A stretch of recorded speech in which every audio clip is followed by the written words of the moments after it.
We're right with you. The Morning Majority, 5 to 9 on 630 WMAL. 7:37 on WMAL. Brian Neiman, Tony Blankley in this morning, joined now by ABC's senior White House correspondent, Jake Tapper, who is in London, Buckingham Palace, as a matter of fact. Good morning, Jake.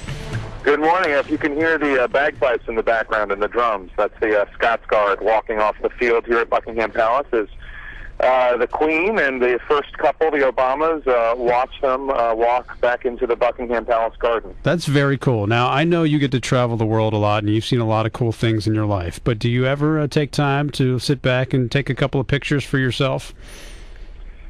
Not really. It's all business. Well, let me get down to some real business. Do we know of the 1,000 rooms in the palace, where the president and his wife are being put up? They're staying overnight there. Are they having like one of the state apartments? Or do we know anything about the details? I have not been able to get that out of the palace public relations officials yet. I'm sure it will be a fine room. We're trying to find out more. As you know, the president had to cut his trip to Ireland a little bit short because of the volcanic ash cloud, and so we came here last night, and I'm watching now as President Obama and Prince Philip and the Queen and go into Buckingham Palace.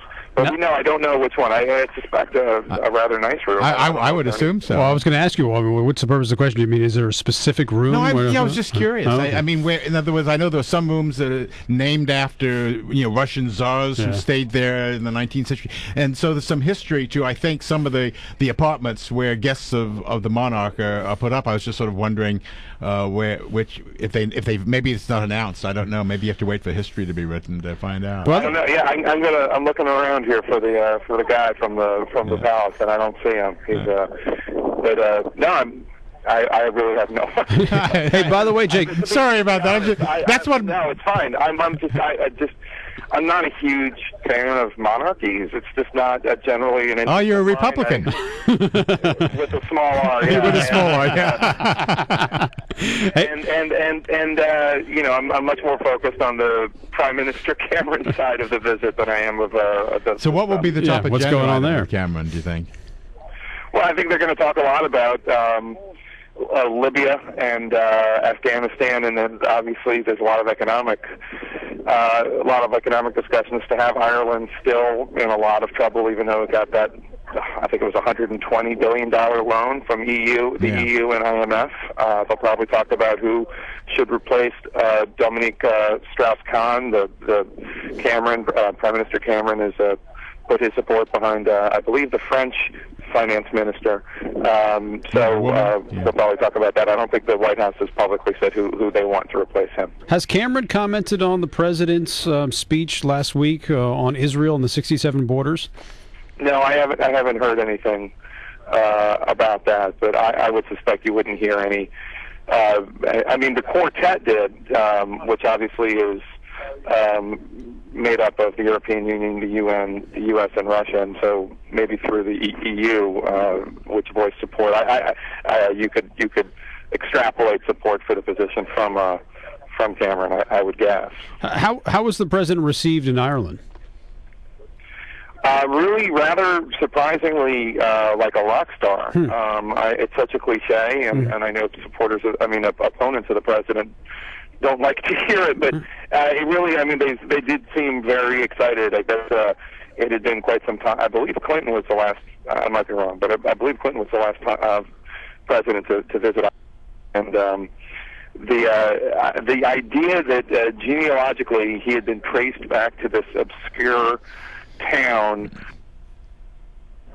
which is not even a town of 300. I think it's 298 people. Of course, they have two pubs. And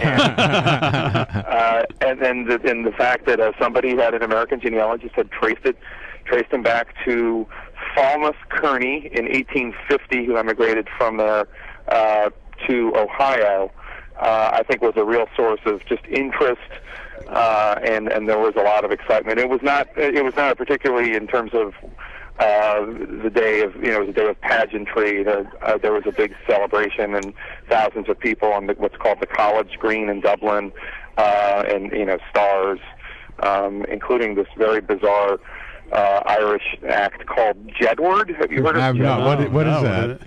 Go Google it. It's these two young. I can't really even explain it. It's very strange. I think they became. Oh, they're the guys with funny hair. Yeah, they look like they have Vanilla Ice's hair. Yeah, that's right. They look 12. It's something out of like Lady Gaga's Nightmare. They performed. It was all very unusual. I mean, by the way, you mentioned the ash cloud. I mean, the president seems to have some problems with it. Every time he goes to Europe, there's some kind of volcano eruption. Boy, somebody needs to sacrifice a virgin or something, don't they? If there was a virgin left, right? This is the third time. This is he had to cancel his trip to the funerals in Poland last year.